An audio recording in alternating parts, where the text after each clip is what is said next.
Assalamualaikum warahmatullahi wabarakatuh. We are from Group 7.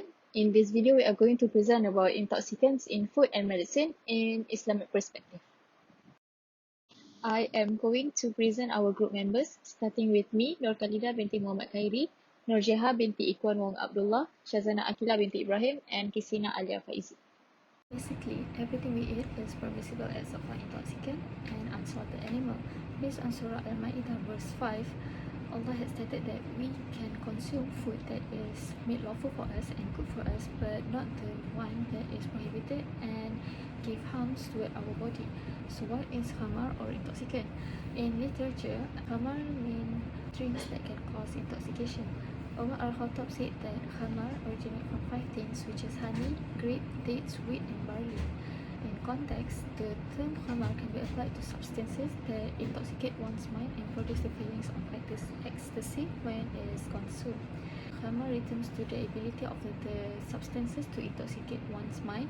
When the person consumes khamar, it disturbs the mind's ability to function normally and properly. People often confuse the term between khamar and alcohol. So what is the difference between alcohol and khamar? So all khamar contains alcohol, but not all alcohol contains khamar. So alcohol from khamar is the one that produces substance that can intoxicate one's mind, but ethanol, which is an alcohol from fermented process, is not necessarily khamar, and it can be consumed as it does not intoxicate one's mind. So the usage of alcohol in khamar industry is prohibited, even it uses small quantity of khamar. So some people ask Prophet Muhammad regarding the drinks that is fermented until it became alcoholic, and Prophet Muhammad replied that every intoxicant is khamar and every khamar is prohibited. So what are the examples of intoxicant? It is divided into two categories, which is alcoholic drinks such as wine, beer, and whiskey. In Surah Al-Baqarah verse 219 stated that khamar and gambling leads to greater sin compared to its benefit towards people. So the second category is drugs such as marijuana, heroin, and cocaine, and by qiyas or analogy, drugs is also prohibited. The prohibition of intoxicants or khamar is decided gradually not on a single Quranic verse but a few of them. The very first God's word related to intoxicants come from Surah Al-Nahl verse 67, where Allah states that intoxicants are derived from grapes and dates but are not favorable by Allah. And then the second injunction comes from Surah Al-Baqarah verse 219, where Allah compares between the sin and benefits of intoxicant, letting the Muslims know that the sin of intoxicant consumption weighs more than the benefit, but still does not clearly prohibit the intoxicant consumption. Then Surah An-Nisa verse 43 comes as the third approach to prevent the Muslims from performing their daily prayer while they are under the influence of alcohol consumption, because losing their cognitive ability to think may lead them to wrong recitation and alter the meaning of their prayer. And then the last injunction from Surah Al-Ma'idah verse 90 to 91 completely set the rule of intoxicant as haram, because anything that related to intoxicant are the job of Satan to make them stray from the path of Allah. So rejecting intoxicants are one of the ways to show our obedience to Allah and His Messenger. However, intoxicants such as alcohol has been very beneficial to medical and food production. So the knowledge of faith and also appeal are used to solve this matter. So for intoxicants in food, the legal ruling for this issue as well as similar issues are based on istihala and istihlab, as well as their effect on removing of a substance from its impure nature, rendering it permissible for it to be consumed. So istihala means the transformation of a substance's properties resulting in the removal of its impure nature, while istihlab means that the percentage of alcohol in a certain substance is so negligible that it does not lead to intoxication, even if a person drinks large amounts of it. So a beverage is deemed prohibited if the percentage of alcohol in it leads to intoxication, whether or not it is drunk in big or small amounts. So the use of istihala in deriving the hukum of intoxicants in food is actually based on the hadith that was narrated by Sahih Muslim, which narrated that Ibn Abbas reported that a fermented juice known as nabit was prepared for Rasulullah SAW in the beginning of the night, and that Rasulullah SAW would drink the nabit the following morning the following night, the following day, up until the next afternoon. And if there is anything that was left out, he would order it to be given to his servants, or he would order it to be thrown out. So based on this hadith, it is indicated that Rasulullah SAW actually permits the consumption of nabith. So what is nabith actually? So nabith is actually a fermented juice that hasn't yet reached the intoxicating effect. So based on this, scientific researches were made, and scientists have discovered that in fermentation process there are actually two stages, which is the first stage, which is called the alcoholic fermentation, where the intoxicating beverages or intoxicating products were produced, and the second stage, which is the acetic acid fermentation, where non-intoxicating beverages and products are produced, such as vinegar.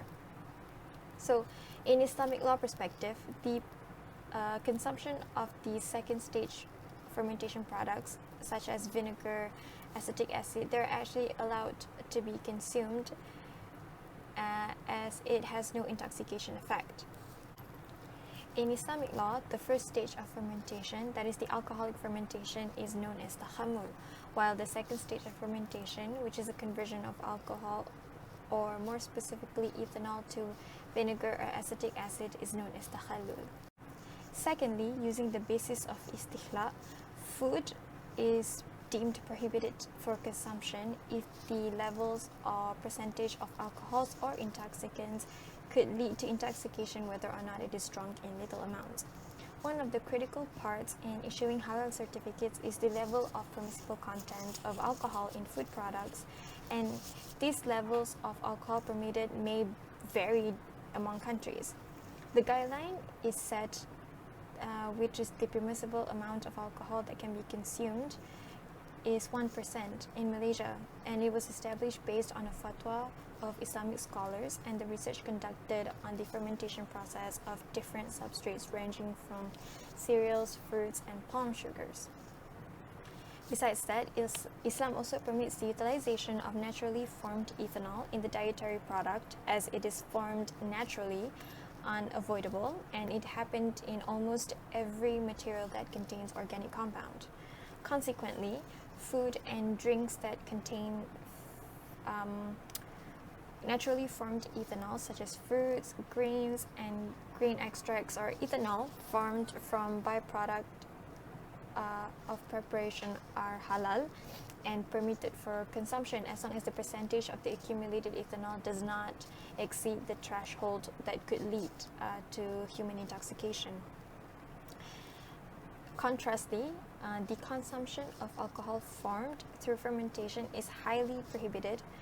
Either liquor or any other beverage defined as liquor or al-khamar, because it is impure and illicit, which is haram, and as the fermentation itself is manually processed and the derivation of ethanol weren't exactly natural, and that it wasn't an involuntary action and not naturally formed. Based on this description alone, it can be deduced that any alcoholic product that was produced based on the intention of creating khamar, then it is impermissible for consumption regardless of the quantity being drunk. As for the use of intoxicants in medications, there are several derivations of hukum have been applied to fit each of the circumstances.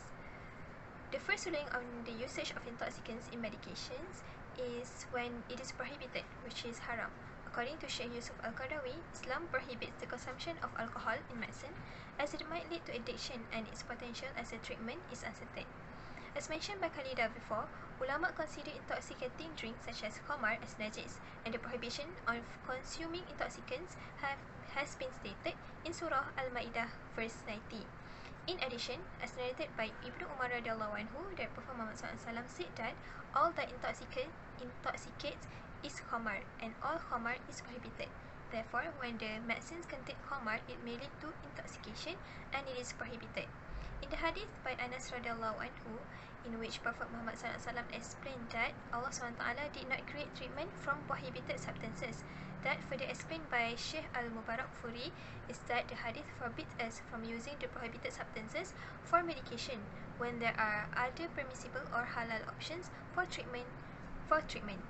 Thus, the intoxicants originated from khamar is considered najis and cannot be consumed or used externally. However, there are exceptions when there is necessity or no other alternative are available. Next, for the second rulings, the derivations of hukum is based on istihlak, a case when the forbidden substance is insignificant compared to the lawful one. In this case is when the intoxicant is in a very low quantity. This derivation of hukum is based on the hadith narrated by Anas radhiyallahu anhu. This is based on the fact that seeking medical treatment is necessary. Therefore, Prophet Muhammad SAW allowed Zubair bin Awam and Abdurrahman bin Auf to wear silk, which is forbidden for men because they were suffering from scabies, a skin disease. Thus, the use of intoxicants in medication is allowed when seeking medical treatment is necessary. There is no other alternative. It is from synthetic alcohol, not from khamar source, and prescribed by competent Muslim doctors. The alcohol can be found in medicines as solvent, excipient, and also preservative. However, when it is originated from khamar and be consumed in a high quantity, it is prohibited. The last ruling is when the use of intoxicants is permissible based on the National Muzakarah Committee, Fatwa Committee of the National Council for Malaysian Islamic Religious Affairs on 14 to 16 July 2011. The committees agreed on the medicine and perfumes that contain alcohol not from khamar source that being used as a solvent is not najis. Therefore, the use of alcohol from synthetic productions is not considered as khamar and not najis, and it is permissible. It can be applied for external use, including as hand sanitizers, surgical tools, disinfectants, and also antiseptic creams. To conclude, khamar is prohibited, but in the terms of food and medicine, it depends on a few conditions. In food, the hukum either istihala and istihlak. Istihala is the continuous fermentation of alcohol to produce vinegar, thus it can be consumed. But istihlak, it depends on the percentage of alcohol, which at most 0.1% of alcohol in Malaysia is permissible to be used in food production. But in medicine, the hukum is either haram or istihlak. By haram, it goes back to the original hukum, but istihlak depends on few conditions, such as the condition must be low, thus it is not intoxicating, and there are no other alternative, and it must be prescribed by Muslim physicians.